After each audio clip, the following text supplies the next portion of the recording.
चलिए अब भोपाल में मुख्यमंत्री शिवराज सिंह चौहान क्या कुछ कह रहे हैं आपको दिखाते हैं। अक्सर बजट बड़ा रूखा सूखा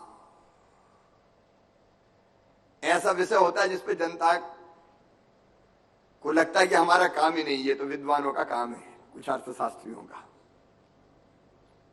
रुचि केवल इतनी रहती है कि हमें क्या मिला। लेकिन हमारा प्रयास है कि बजट बनाने में भी पब्लिक पार्टिसिपेशन होना चाहिए। उसे पिछले वर्षों में हमने ये प्रयास प्रारंभ किए कि बजट कैसा हो, इससे आम जनता के सुझाव मांगे जाएं। हमने आम जनता से अपील की, वित्त मंत्री कई लोगों से मिले और मुझे खुशी है कि 4000 से ज्यादा सुझाव जनता के बीच से निकल के आए और हमने उनमें से अधिकांश को क्रियान्वित करने का प्रयास किया। अभी पिनाकी जी कई चीजें आपको बता रहे थे। बजट के पहले आता आर्थिक सर्वेक्षण। मैं बहुत विस्तार में नहीं जाऊंगा, लेकिन आर्थिक सर्वेक्षण के कुछ तथ्य विस्तार से प्रोफेसर सचिन चतुर्वेदी जी भी आपके सामने रखेंगे। मैं आपके सामने रखना चाहता हूं। ये जो बजट सर्वेक्षण, आर्थिक सर्वेक्षण 22-23, इसमें तेजी से आगे बढ़ते हुए मध्य प्रदेश की तस्वीर हमें दिखाई देती है। कृषि, ग्रामीण विकास, उद्योग, व्यापार, सामाजिक आर्थिक विकास, स्वास्थ्य, शिक्षा, अधोसंरचना, कौशल विकास, सुशासन, विज्ञान, प्रौद्योगिकी, गरीबों का कल्याण, सार्वजनिक वित्त जैसे अनेकों विषय जिस पर मध्य प्रदेश ने बहुत अच्छा प्रदर्शन किया है। और आर्थिक सर्वेक्षण के आंकड़े बताते हैं कि सही दिशा में दूरदर्शी सोच के साथ अगर प्रयास किए जाएं तो कठिनाइयों को भी कामयाबी में, चुनौती को भी अवसर में बदला जा सकता है। और मध्य प्रदेश ने यह किया है। पिछले साल हमारी आर्थिक विकास की दर थी 18% के पार। उसके ऊपर इस साल हमने 16.43% की आर्थिक वृद्धि दर्ज की है, जो अपने आप में बहुत उल्लेखनीय और संतोषप्रद है। 2001, 2, 3 चले जाएं तो 3-4% से ज्यादा कभी मध्य प्रदेश की ग्रोथ रेट बढ़ी नहीं। मध्य प्रदेश अब बढ़ रहा है। अगर आप सकल घरेलू उत्पाद की दृष्टि से देखें तो 2002-03 में था ये केवल 71,000 करोड़ के आसपास। और मुझे अब बताती हुई खुशी है कि सकल घरेलू उत्पाद हमारा 22-23 का 13,22,821 करोड़ रुपया है। ये मध्य प्रदेश के संदर्भ में ये 18 गुना वृद्धि, ये अपने आप में चमत्कारिक है। पर कैपिटा इनकम देख लीजिए आप, 2-3 के आसपास थी ये 11,718 रुपया। 11-12 में बढ़ के हुई 38,497 रुपया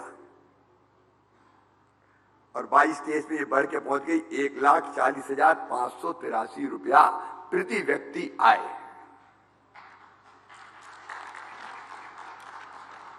मैं अभी संतुष्ट नहीं हूं, हमें और आगे जाना है। लेकिन जिस गति से हम बढ़ रहे हैं वो अपने आप में एक रिकॉर्ड है। कई बार एक आरोप लगाया जाता है, कर्जा ले लिया, कर्जा ले लिया, लेकिन ऋण के कुछ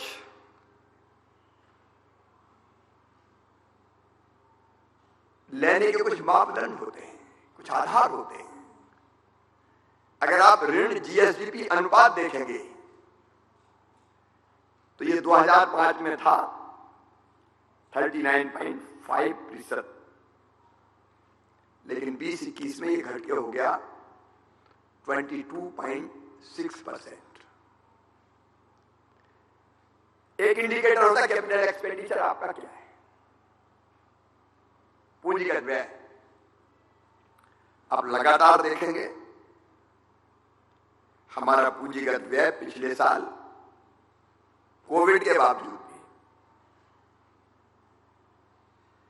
कोविड के कठिन दौर में हमने 23.18% बढ़ा के 45,685 करोड़, यह मध्य प्रदेश के इतिहास में सर्वाधिक पूंजीगत व्यय था। इस साल जब मैं बजट पे आऊंगा तो हमने और बढ़ा के रखा है इसको। कोविड की कठिनाइयों के बावजूद भी राज्य का रेवेन्यू, राजस्व हम लगातार बढ़ाते गए और यह बढ़ा है 7.94% की दर से। अभी कहीं मैं समीक्षा कर रहा था अपने राजस्व संग्रहण करने वाले विभागों का, अकेली जीएसटी में इस साल 22% अब तक फरवरी के अंत तक 22% की वृद्धि दर्ज की गई है। हम टॉप 5 जो राज्य हैं देश के उनमें से हैं। तो हम लगातार अपने रेवेन्यू को बढ़ा रहे हैं। प्रायोरिटी सेक्टर लैंडिंग अगर आप देखें तो किसानों को ऋण में 13.41% और एमएसएमई क्षेत्र को ऋण में 30.22% की वृद्धि हुई है। ये एक सुखद संकेत है। एकदम गरीब आप देख लीजिए, स्ट्रीट वेंडर, सड़क पे बैठ के बिजनेस करने वाले, हाथ ठेला पे गुमटी में काम करने वाले, उनको बिना ब्याज के मिलते हैं 10,000 रुपया। पीएम स्ट्रीट वेंडर, गांव के लिए हमने बना दिया सीएम स्ट्रीट वेंडर। अकेले पीएम स्ट्रीट वेंडर में देश में हम नंबर 1 पे 6 लाख से अधिक ऐसे शहरी स्ट्रीट वेंडर्स को 0% ब्याज पे कर्ज देने का काम करके उनकी आजीविका बढ़ाने की कोशिश की गई है। आप कृषि के क्षेत्र में देख लीजिए, 2001-2 तक विकास दर थी केवल 3%, अब बढ़ के हो गई है 19%, 19%। और सेक्टर मध्य प्रदेश से चमत्कार किया। मैं कुछ आंकड़े आप इससे अंदाज लगाइए। 2013-14 में गेहूं का उत्पादन था 174.8 लाख मीट्रिक टन, 22-23 में बढ़ के हो गया 352.7 लाख मीट्रिक टन। और गेहूं के एक्सपोर्ट में भी 46% हमने वृद्धि हासिल की है। धान का, पैडी का उत्पादन अगर आप देखें तो ये 53.2 लाख मीट्रिक टन था, उससे बढ़ के हो गया 131.8 लाख मीट्रिक टन। सिंचाई की दृष्टि से देखें, मैं बहुत विस्तार में नहीं जाऊंगा। जब हमने सरकार संभाली तो मध्य प्रदेश में राजा, नवाब, कांग्रेस, अंग्रेज सबकी मिला के सिंचाई की क्षमता थी 7.5 लाख हेक्टर। अब बढ़ा के हमने कर दी 45 लाख हेक्टर और 65 लाख हेक्टर पे काम चल रहा है। औद्योगिक विकास दर 1-2 की अगर आप देखें तो ये थी केवल उस समय 1-2 में -0.61%, जो 22-23 में बढ़ के हो गई 24%। हमको काम और करना है, इसमें कोई दो मत नहीं, लेकिन हमने जो किया वो कम नहीं है। मध्य प्रदेश जैसे राज्य को जो कभी बीमारू कहलाता था। और मित्रों, इस साल का जो बजट है वो हमारे कुशल वित्तीय प्रबंधन की तरफ इशारा करता है। पिछले बार बजट का आकार था 2,79,237 करोड़। अब हम 3 लाख करोड़ के क्लब में शामिल हो गए हैं। इस साल का हमारा बजट है 3,14,025 करोड़ का। हमारा राज्य का कोसी घाटा ये 55,709 करोड़ अनुमानित है, जो हमारे जीएसडीपी के 4% की सीमा में है, जो अलाउ करती है भारत सरकार। और मैंने अभी ऋण जीएसडीपी अनुपात की बात आपसे कही थी। 2002-03 में वो 31.6% था, वो घट के इस साल अनुमान है 27.8% रहने का। कैपिटल एक्सपेंडिचर,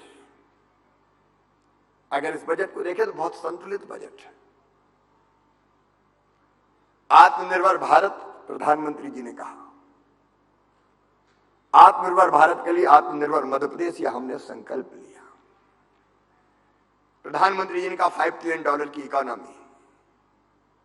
मध्य प्रदेश ने तय किया $5 ट्रिलियन की इकोनॉमी के लिए $550 बिलियन की इकोनॉमी हम मध्य प्रदेश को बनाएंगे।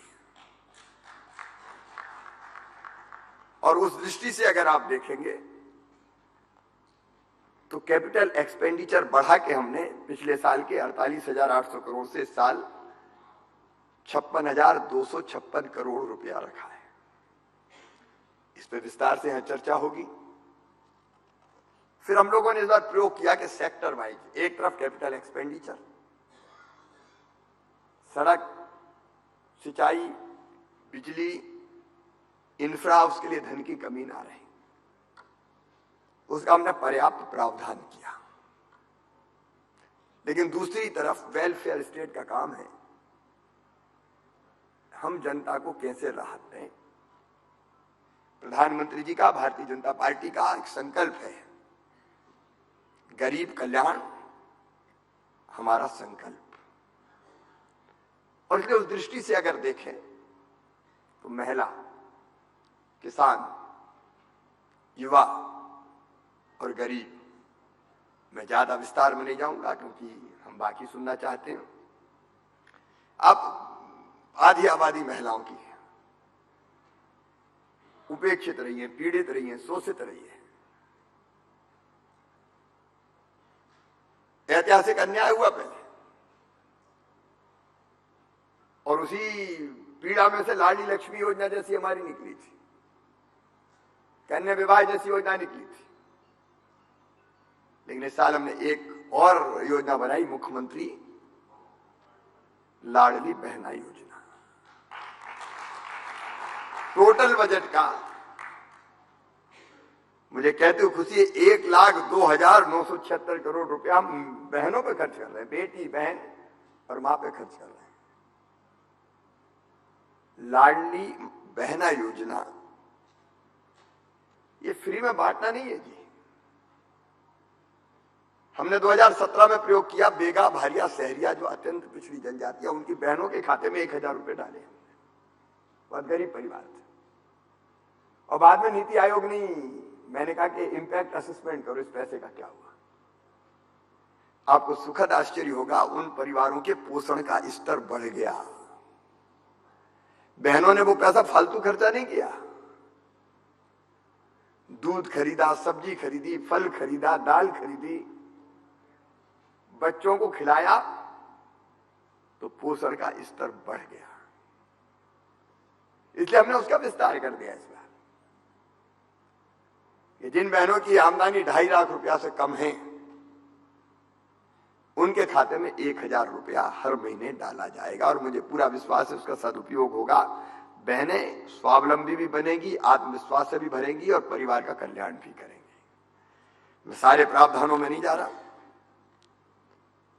युवाओं के लिए केवल एक ही बात कहूंगा, नौकरियां, मैं शासकीय नौकरियां है 1,24,000। मुख्यमंत्री उद्यम क्रांति जैसी योजना में 1 लाख नौजवानों को 50 लाख रुपए तक का ऋण, उसके ऊपर ब्याज का अनुदान देने का प्रावधान है। हर महीने हम रोजगार दिवस मनाते हैं, उसमें 2.5 लाख लोगों को, जिसमें यूथ शामिल है, रोजगार के लिए ऋण देते हैं। लेकिन एक योजना, मुख्यमंत्री कौशल अप्रेंटिस सिप योजना प्रारंभ कर रहे हैं। करो और कमाओ, सीखो और कमाओ, लर्न एंड अर्न। तो ये बच्चे काम सीखेंगे भी और इनमें 1 साल पे एक बच्चे को 1 लाख रुपया मिलेगा, बेरोजगारी भत्ता नहीं, मेहनत के बदले में। और वो काम भी सीखेंगे, बाद में उनको परमानेंट जॉब भी मिलेगा उसके कारण। एक मुख्यमंत्री ई बालिका स्कूटी योजना, वो बेटियां जो अपने स्कूल में फर्स्ट आएंगी हायर सेकेंडरी में, गांव में या शहर में।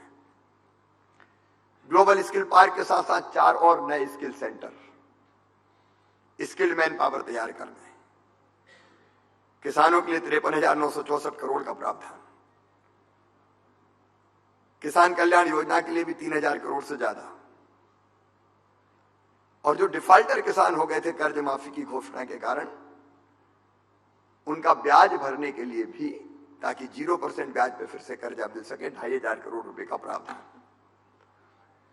गरीबों के मकान के लिए 8,000 करोड़ रुपया। संबल के लिए पर्याप्त प्रावधान। तो गरीब कमजोर वर्ग हो, अनुसूचित जनजाति के लिए 36,950 करोड़, और जाति के लिए 26,000, अनुसूचित जाति के लिए 26,087 करोड़। आप खेल देख लीजिए, यूथ बढ़े तो पिछले साल से लगभग 3 गुना बढ़ा के 738 करोड़ रुपया। हेल्थ के लिए, शहरी विकास के लिए, अर्बन डेवलपमेंट की अलग अलग चीजों के लिए 14,882 करोड़। मेट्रो और बाकी सब चीजों के अलावा हमारी कोशिश है कि आप आकाश मार्ग का उपयोग भी शहर करें। ये रोपवे, केबल कार। अब भोपाल में मेरी कल्पना है कि सीधे बड़े तालाब के सिरे से केबल कार चले और एयरपोर्ट उतार दे लोगों को, तो सड़क पे बोझ कम हो जाए। उज्जैन में हमने शुरू इस बार स्टेशन को उतरेंगे और रोपवे में बैठ के सीधे महाकाल परिसर पहुंच जाएंगे। तो सड़क पे हम कैसे बोझ कम करें। इंफ्रा में Vindhya expressway, Narmada expressway, Chambal Atal express way.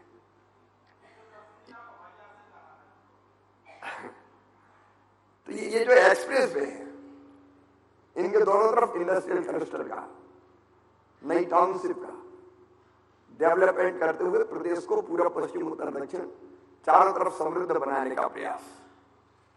Health हो, एजुकेशन हो। अब सीएम राज स्कूल हमारी अलग कल्पना है, पीएमसी स्कूल में और जुड़ गए। सीएम राज स्कूल का मतलब इतना बेहतर इंफ्रा स्कूलों का, lab, library, playground, swimming pool, एक एक स्कूल के इंफ्रा में 38-38 करोड़ रुपया खर्च कर। बच्चे आएंगे तो केवल उसी गांव के नहीं, आसपास के गांव के भी बस लेने जाएगी और बस छोड़ेगी। और बेहतर शिक्षा, स्मार्ट क्लास के माध्यम से भी दिल्ली मुंबई में बैठ के भी अच्छे शिक्षक पढ़ा सके। सारे सेक्टर्स में अगर आप देखेंगे, चाहे अर्बन डेवलपमेंट हो, चाहे रूरल डेवलपमेंट हो, मैं बहुत विस्तार में उसका जिक्र नहीं करूंगा। एक चीज और देखें, मध्य प्रदेश ऐसा राज्य जिन्हें डिपार्टमेंट ऑफ हैप्पीनेस भी बनाया। हम आर्थिक प्रगति तो चाहते हैं, लेकिन रोटी, कपड़ा, मकान के अलावा भी कुछ चाहिए। और इसलिए शरीर, मन, बुद्धि के साथ साथ आत्मा का सुख भी मनुष्य प्राप्त करे। इसलिए महाकाल महालोक, उसका सेकंड फेज हम बना रहे हैं। आचार्य शंकर जिन्होंने सांस्कृतिक रूप से भारत को जोड़ा, इसलिए एक आत्म धाम भी बना रहे हैं। स्टेच्यू ऑफ वननेस बन रहा है वहां आचार्य शंकर का। देवी महालोक, राजा राम रजा लोक, चित्रकूट में वनवासी भगवान राम का और छिंदवाड़ा में जाऊं सावली में हनुमान जी का। तो हम भौतिक के साथ साथ आध्यात्मिक प्रगति की तरफ भी ध्यान दे रहे हैं। भौतिक और आध्यात्म का समन्वय। रोटी भी चाहिए, लेकिन अकेली रोटी से काम नहीं चलता। जो लोगों के आनंद में भी वृद्धि हो और जीवन के अंतिम लक्ष्य को भी लोग प्राप्त कर पाए, उस दिशा में भी पर्याप्त ध्यान दिया गया है। मैंने समय ज्यादा ले लिया है, थोड़ा मैं माफी चाहूंगा। यहाँ विद्वान वक्ता हमारे बीच बैठे हुए हैं। मैं सचिन जी आपको बहुत धन्यवाद इस बात के लिए देता हूं कि बजट पर बहस होनी चाहिए। ये सभी संभागीय केंद्रों पर भी हम करेंगे ऐसे सेमिनार गोष्ठियां। और मेरा तो विचार एक दिन बजट पर ग्राम सभाएं कर दें और गांव की जनता को भी बताएं कि बजट के सब बजट को समझें और शेयर करें और अगले बार फिर और अच्छा बजट बनाने आ गया है। बहुत बहुत धन्यवाद, नमस्कार। मैं एक धृष्टता कर रहा हूं कि चूंकि मेरा आज कार्यक्रम ग्वालियर, शिवपुरी, अन्य कुछ स्थान पर है। मध्य प्रदेश tiger state, Madhya Pradesh leopard state, Madhya Pradesh बल्चर state, Madhya Pradesh घड़ियाल स्टेट, मध्य प्रदेश चीता स्टेट। फॉरेस्ट कवर 30% है, सिद्धार्थ कह रहे थे साहब, या आप कह रहे थे 30% फॉरेस्ट कवर आपने कहा, तो हम जंगल भी बचाए हैं और वन्य प्राणी भी बचाए हुए हैं। तो आज भी टाइगर छोड़ने जा रहे हैं। एक अभयारण्य यहाँ खत्म हो गए थे, बचे नहीं थे, उसको फिर से माधव राष्ट्रीय उद्यान, उसको टाइगर से आबाद करना है। तो मैं उन कार्यक्रमों के लिए आपसे जाने की इजाजत चाहता हूं। बाकी कार्यक्रम यथावत चलेगा। बहुत बहुत धन्यवाद।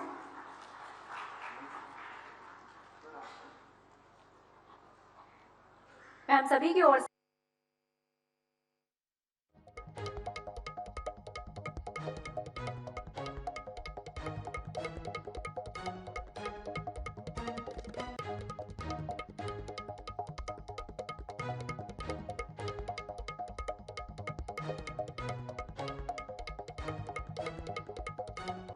आधार क्या है? हमारे ग्रोथ के फिगर्स आपको एविडेंट हैं। तो जो भी हमसे लोग पूछते हैं कि आखिर आपने इतने प्रावधान बढ़ा दिए, आपने नए स्कीम्स लॉन्च कर दिए, ये करेंगे कैसे आप? तो दिस इज द एविडेंस कि how we have plan to do it. So हमारे जो राजस्व प्राप्तियों में इंक्रीज है और वैसे ही हमारे जो व्यय है इंक्रीज है। तो यू कैन सी कि हमारे जो इंक्रीजेस हैं दे मैच।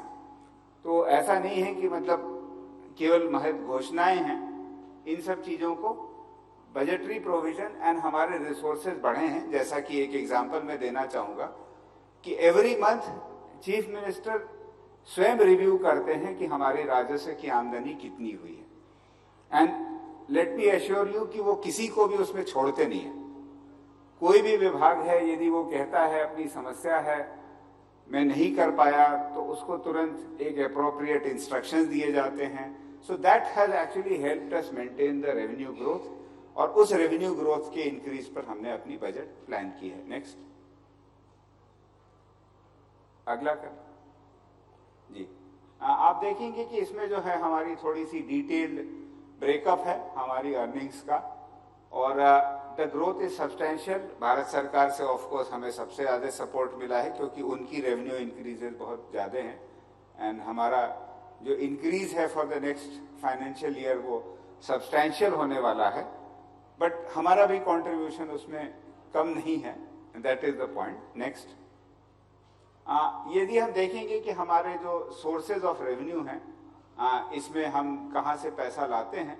सो बेसिकली हमारे जो 2 पॉइंट इसमें केवल फोकस करना चाहेंगे कि हमारा लोक रेंज जो है वो बहुत बड़ा नहीं है। वी डू नॉट, एंड इसमें एक ही चीज मैं हाईलाइट करना चाहूंगा कि हमारा रेवेन्यू सरप्लस स्टेट है। यानी कि जो भी हमारे लोन आते हैं वो केवल और केवल हमारे कैपिटल एक्सपेंडिचर में जाते हैं।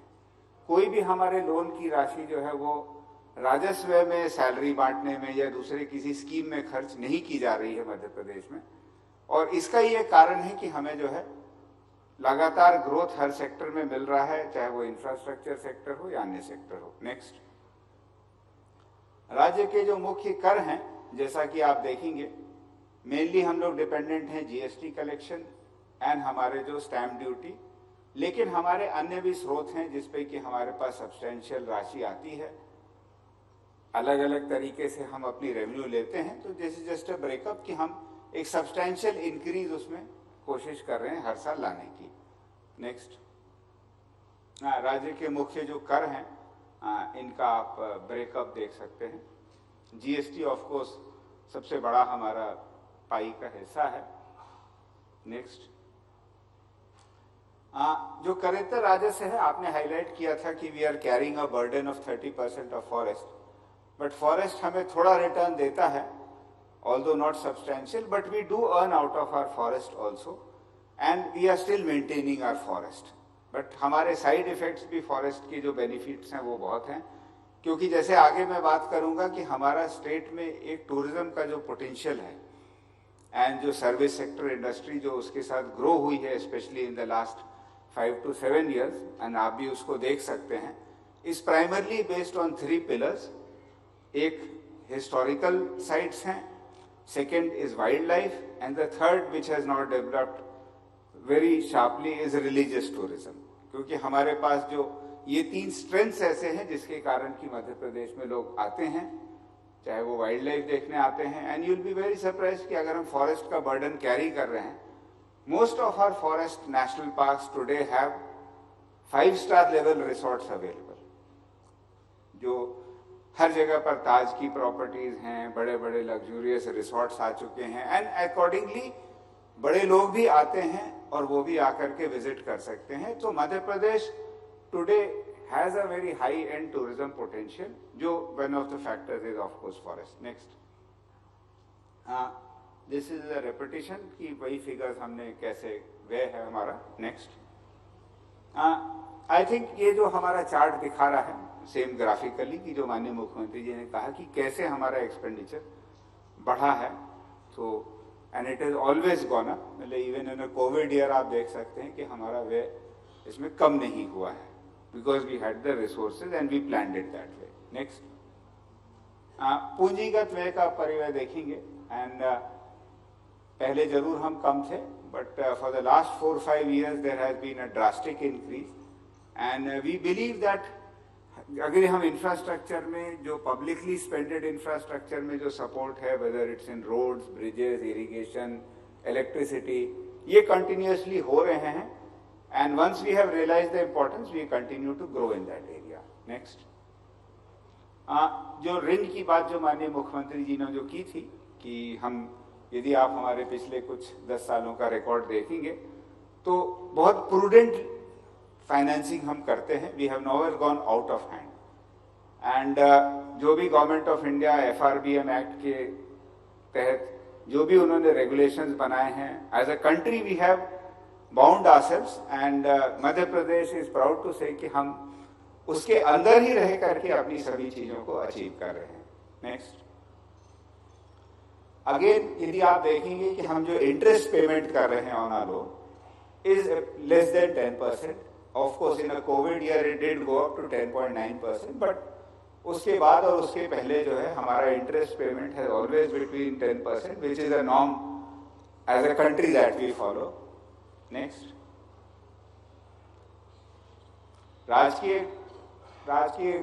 राजकोषीय घाटा जो है वो भी आप देखेंगे कि हम within the prudent norm है, and government of India is further reducing it every year. तो उस रिडक्शन के हिसाब से भी हमारा प्रोग्रेशन अब आगे दिखेगा, and we hope to be maintain our position as a revenue surplus state for the next coming years also. Next,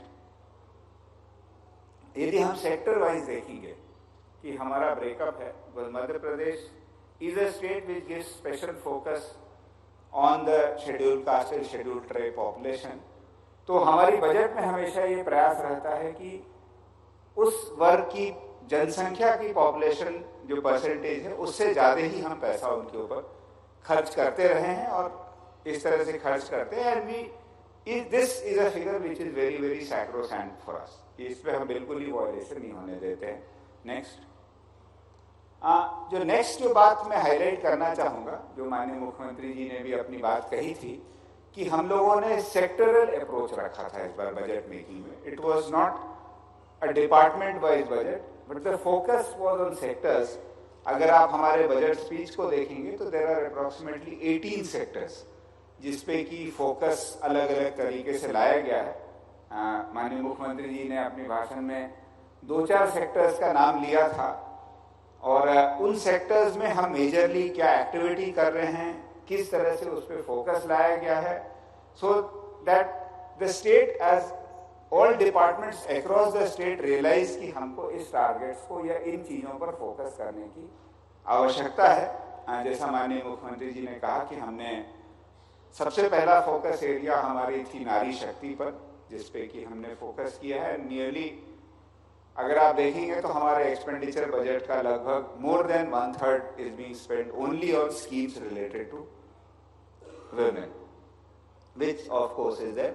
And जैसा माननीय मुख्यमंत्री जी ने खुद ही बताया कि Ladli Behna scheme which has been launched this, which is a scheme actually evidence based, and उसका हमारे पास एक डिटेल स्टडी है which actually demonstrate that 2017 के बाद से जब से ये स्कीम चली है in a limited population of the primitive and disadvantaged tribal group, उनमें जो हमारे रिजल्ट्स आए हैं कि कैसे उनमें विटामिन लेवल्स बढ़े हैं, न्यूट्रिशनल एलिमेंट्स के लेवल्स बढ़े हैं as compare to a control group. So that's a proper scientific study that has been done, and based on that when he realised कि उसके अच्छे परिणाम आ रहे हैं। And let me add just one thing that the state जो इसके बनाने की मंशा है वो ये है कि the state wants that women should become the decision maker in the house. It is not कि हम केवल महिलाओं को पैसा बांट रहे हैं या उससे उनकी तरक्की होगी, but ultimately this is an issue of shifting the power in the household. So therefore this scheme is purely targeted to families.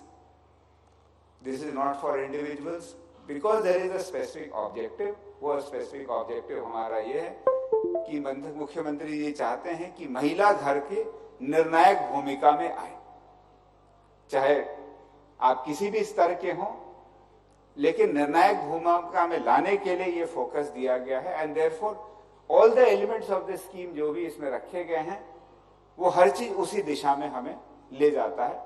बाकी बहुत सारे हमारे प्रोविजंस हैं, but ultimately we can add up and see the focus. Next, हाँ, ये महिला का है। I would like to another thing that he has said that he not even wants to do that, but हर महिला का प्रदेश में हम एक बार मेडिकल चेकअप जरूर कराएंगे साहब।